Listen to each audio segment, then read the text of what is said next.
বন্ধুর সাথে দেখা করার জন্য গতকাল সন্ধ্যায় তার বাসায় গিয়েছিলাম। বাসায় কেউ ছিল না, তাই দরজাটা খোলা ছিল। গিয়ে যা দেখলাম অজ্ঞান হওয়ার অবস্থা। বাসায় এক রুম থেকে ধোঁয়া বের হচ্ছে, ধ্বনিত হচ্ছে একটা সেকা খাওয়া গান। ছেলেকে চোতাতে কি নতুন এক কান পেয়েছি। আমি ঢুকে তার সাথে তাল মিলিয়ে গান শুরু করলাম, এটা তোর চেয়ে বহুত সুন্দরী। হঠাৎ বন্ধুটার সুরের ব্রেক চাপলো। বন্ধুর হাতে 1 লিটার কোকাকোলার একটা বোতল, এখনো অর্ধেকটা অবশিষ্ট রয়েছে। হয়তো রিজিকে আমার লেখা ছিল। অবস্থা দেখলে যে কেউ মনে করবে আমার বন্ধু লাল পানি পান করছে। আর নাইট গার্ড, মশার কয়েল সবগুলো একসাথে জ্বলছে। আর কয়েলগুলোর ধোঁয়ার কারণে রুমের কোনো কিছুই দেখা যাচ্ছিল না। তখন বন্ধুকে আমি প্রশ্ন করলাম, হে জনাব, আপনার কি হয়েছে? সেকা খেয়েছেন নাকি? আমার কথা শুনে ব্যথিত কণ্ঠে ব্যর্থ প্রেমিকের মতো গর্জন করে বন্ধু কেঁদে উঠলো। প্রেমিক বন্ধু ব্যর্থ কণ্ঠে বলল, আজকে আমার প্রেমপত্র গোলাপ ফুল প্রত্যাখ্যান দিবস। তখন আমি বললাম, তার জন্য গৃহে এইরকম পরিবেশের প্রয়োজন কেন, বুঝতে পারছি না।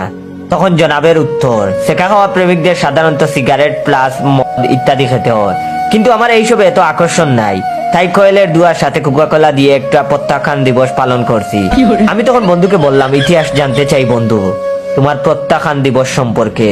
তখন আমার সেকা খাওয়া বন্ধু আমাকে বলল, বন্ধু তুই কিন্তু আমাকে খেপাতে পারবি না, সেই চুক্তিতে রাজি থাকলে বলবো সেই ইতিহাস। তখন আমিও বললাম, আমিও রাজি আছি, কাজী বলেন সেই ইতিহাস। তখন বন্ধু বলতে লাগলো, মডার্ন কুজিং এর সবসময় পিছনে বসার কারণ হলো জাহ্নবী নামের একটা মেয়ে।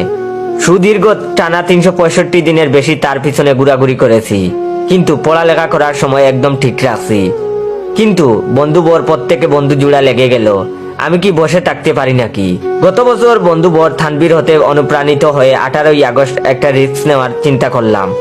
সকালে 6টায় উঠে আমার ঋণ করা 50 টাকার কিছু তরতাজা গোলাপ ফুল কিনে নিলাম। আর সুদীর্ঘ রজনীতে সায়েন্স পড়ার সতর্কতার স্বরূপ একটা রাসায়নিক প্রেমপত্র লিখে ফেললাম। প্রেমপত্রটি এমন ছিল, প্রিয় জাহ্নবী, প্রথমে নাও হৃদয়ের প্রমাণ, তাপমাত্রা ও ছাপে এক মূল ভালোবাসা। আশা করি হাইড্রোজেনের মতো পর্যায়ে সারণীর 1 নম্বর পর্যায়ে আছো। আমিও তো আছি নিষ্ক্রিয় গ্যাসের মতো কোন রকম। বিশ্বাস করো, তুমি আমার অনেক ক্রিয়া বিক্রিয়ার প্রতিক্রিয়ার ফল।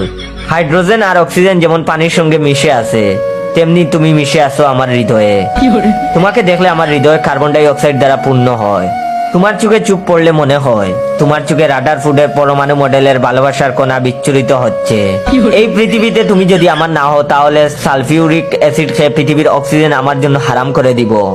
ইতি তোমার রিমন। তারপরে বন্ধু বলল, প্রেমপত্রে কিছু কথা লিখেছি যা একদম ডাহা মিথ্যা কথা। লেখার কারণ যাতে প্রেয়সী কিছুটা প্রেমে পড়ে। সকাল প্রায় 6:20 তাদের বাসার সামনে গিয়ে অবস্থান নিলাম এবং তার আগমনের অপেক্ষায়। মিনিট 5 পরে তার আগমন। পথ আটকে দাঁড়িয়ে দ্রুততার সাথে তার হাতে আমার প্রেমপত্র তুলে দিলাম, কিন্তু বাংলা সিনেমার রিনা খানের মতো করে বলল, আব্বাকে ডাক দিব। আর আমার চোখের সামনে আমার রজনী জেগে লেখা প্রেমপত্রটা ছিঁড়ে কুচি কুচি করে ফেললো। সে আমাকে প্রত্যাখ্যান করলো। অমর হয়ে রইল দিনটি 18ই আগস্ট। মাথাতিরিক্ত বয়ে আমার ঋণে কেনা গোলাপ নিয়ে সোজা কোচিংয়ে চলে গেলাম। চোখে মুখে ব্যর্থতার ছাপ, কিন্তু লাস্ট ক্লাসের ম্যাম যখন ফার্স্ট ক্লাসে আগমন করলেন, তখন আমার কেনা গোলাপগুলো হতাশ করা প্রেয়সী অনেক ললনার সামনে ম্যামের হাতে তুলে দিলাম। আর বললাম, ফুলগুলো ভালো লেগেছিল বলে কিনছিলাম, কিন্তু সবার হাতে মানাবে না, কিন্তু ম্যামের হাতে চমৎকার লাগবে। আর যদি কানে লাগান তাহলে তো। আর কিছু বলতে যাব, মুখ থেকে কথা কেড়ে নিয়ে তিনি বললেন, নায়িকা মৌসুমীর মতো লাগে, তাই না? ম্যামের কথাটা শুনে আমরা সবাই মাথা নাড়লাম, যার কারণে প্রত্যেক পরীক্ষায় বাংলাদেশ ও বিশ্ব পরিচয় নামক বিষয়ে আমার তাকে সর্বোচ্চ নাম্বার।